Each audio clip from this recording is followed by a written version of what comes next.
Le sens de la mort prématurée d'un juste. Devenu agréable à Dieu, il a été aimé, et comme il vivait et souffrait parmi les pécheurs, il a été emporté ailleurs. Il a été emporté de peur que le mal séduise son âme, car la fascination de la frivolité obscurcit les vraies valeurs. Parvenu à la perfection en peu de temps, il a atteint la plénitude d'une longue vie.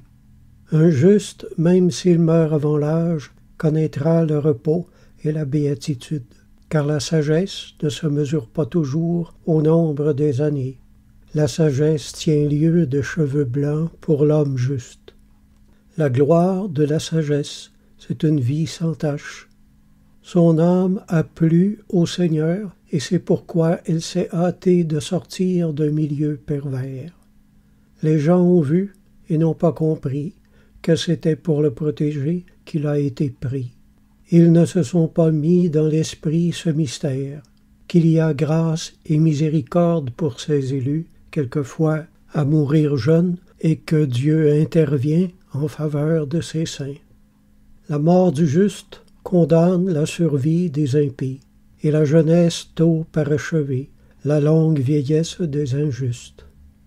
Ils verront donc la mort du sage sans comprendre ce qu'a voulu pour lui le Seigneur, et pourquoi il l'a mis en sûreté. Ils verront et auront une joie secrète dans leur cœur, mais le Seigneur se rira d'eux, car ensuite ils deviendront des cadavres infâmes, et leur souvenir périra, tandis que le souvenir du juste demeurera plusieurs générations.